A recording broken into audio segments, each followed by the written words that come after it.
Programang ito ay rated SPG. Striktong patnubay at gabay ng magulang ang kailangan. Maaaring may masiselang tema, lengguwahe, karahasan, sexual, horror o droga na hindi angkop sa mga bata.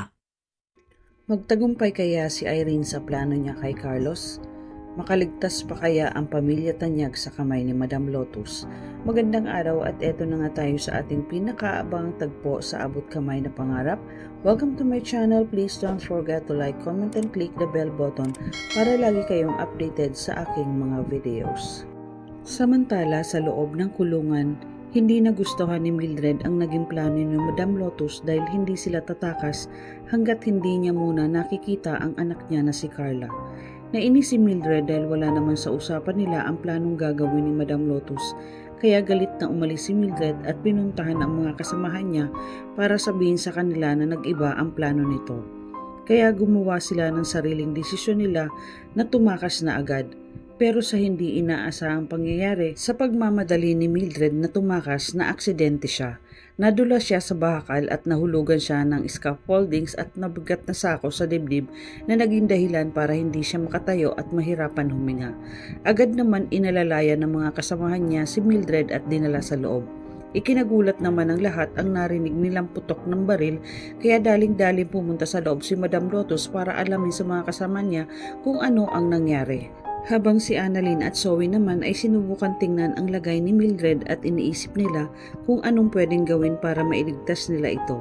Ayon kay Annalyn, sa nakikita niyang kalagayan ni Mildred, naipon na ang hangin sa dibdib niya kaya posibleng maipit ang baga at puso niya at pwede niya itong ikamatay kapag hindi agad ito naagapan. Kaya sinabi ni Annalyn na kailangan madala agad si Mildred sa hospital at nasa peligro ang buhay niya. Pero hindi pumayag si Madam Lotus sa gustong mangyari ni Annalyn. Galit na tinanong ni Madam Lotus ang mga kasamahan ni Mildred kung bakit ito nahulog. Hindi naman makasagot ang mga kasamahan ni Mildred at bigla niya ang tinanong si Annalyn kung kasabwat ba nila siya sa pagtakas. Natakot si Annalyn at sinabi niya na hindi po, wala po akong alam dyan. Sinama lang nila ako, akala ko dadalhin lang nila ako sa CR. Habang takot naman si Lynette at Robert dahil nakikita nila na nakatutok kay Annalyn ang baril ni Madam Lotus. Sinabihan ni Madam Lotus si Annalyn na gawin niya ang lahat ng paraan para iligtas si Mildred dahil doktor naman sila at walang tatawag ng ambulansya. Kung mamamatay siya, kasalanan niya yun dahil ginusto niyang tumakas agad. Yan ang mga napapala ng mga taong nagmamagaling. Kaya agad naman nag-isip si Annalyn kung ano ang pwedeng gawin nila ni Zoe kay Mildred para mailigtas nila ito. Sa kabilang dako naman sa Apex Hospital, natataranta na si Giselle dahil sa binigay na 2 oras na palugit ni Madam Lotus sa kanya na kailangan dalhin niya si Carla sa kulungan. Kaya hindi alam ni Giselle ang gagawin dahil hindi nila pwedeng itigil ang operasyon dahil kasalukuyang isinasagawa ang operasyon kay Carla at nagkaroon ito ng komplikasyon. Maya-maya nakasulubong ni Giselle ang isang nurse at nagmamadali ito. Tinanong siya ni Giselle kung para kay Carla ang blood donation. Sabi ng nurse na opo dahil kailangan masalinan ng dugo at nasa delikadong sitwasyon ang pasyente. At umalis na ang nurse. Bigla naman napaiyak si Giselle sa isang tabi, kaya mas lalo niyang ipinag-aalala ang kalagayan ni Annalyn, Robert at Lynette sa loob ng kulungan kung sakaling hindi niya mapagbibigyan ang hiling ni Madam Lotus at baka may gawing hindi maganda ito sa kanila. Maya-maya dumating si Eric at Justin. Umiiyak na lang napayakap si Giselle kay Eric habang tahimik naman nakatingin si Justin sa kanila. Sinabihan ni Eric si Giselle na wala tayong magagawa sa ngayon kundi ang maghintay at magdasal na maigligtas sila sa mga kamay ng hostage taker sa loob ng kulungan at ganun din si Carla. Kaya mas lalong napaiyak si Giselle dahil sa wala siyang magawa.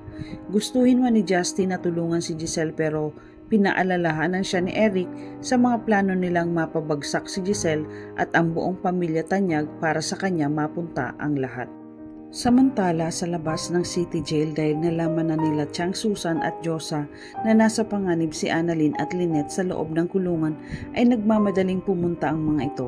Ngunit hindi sila pinayagan na makapasok kahit na nagpupumilit si Chang Susan dahil delikado para sa kanila at baka ikapahamak pa niya ito.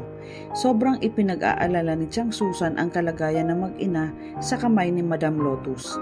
Hindi matatanggap ni Chang Susan na may mangyaring hindi maganda kay Annalyn at Lynette. kaya naisipan niyang tawagan si Carlos para sabihin na nasa panganib ang buhay ng mag-ina. Ngunit ang hindi alam ni Chang Susan na kagagaling lang ni Carlos ng city jail pero hindi siya pinapasok, kaya agad itong umalis bago nangyari ang ginawang pag-hostage ni Madam Lotus kay Lynette at Annalyn sa loob ng kulungan.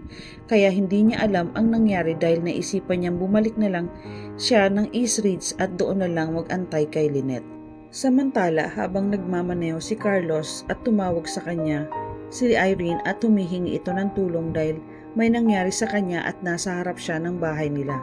Ikinagulat ni Carlos ang sinabi ni Irene, kaya sinabihan niya ito na, "Anong ginagawa mo dyan sa harap ng bahay ko?"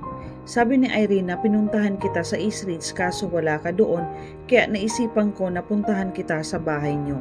Agad nagmadali si Carlos na umuwi pagkatapos nilang mag-usap ni Irene. Habang si Irene naman ay nangingiti dahil may binabalak siyang gawin kay Carlos. Maya-maya ay dumating na si Carlos. Galit na sinabihan niya si Irene kung bakit siya nagpunta sa bahay niya.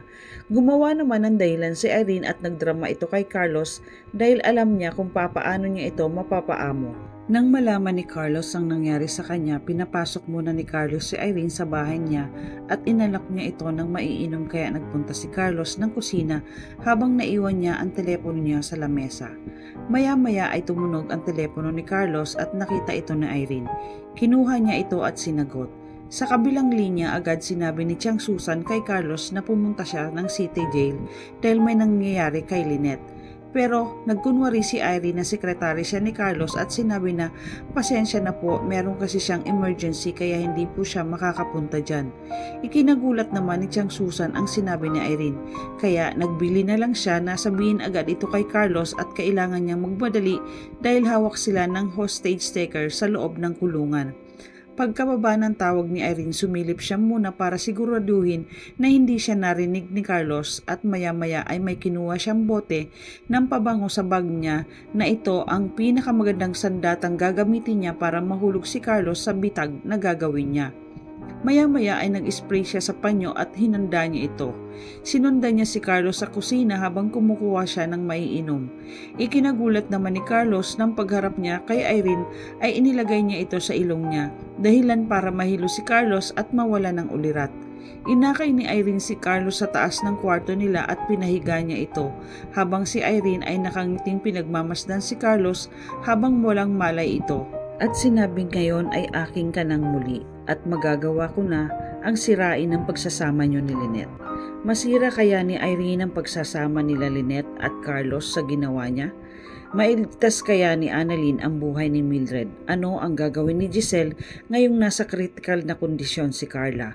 Yan ang ating pakaabangan dito lang sa Abot Kamay na Pangarap. Huwag bibitiw at huwag kalimutang mag-subscribe. Maraming salamat po and God bless.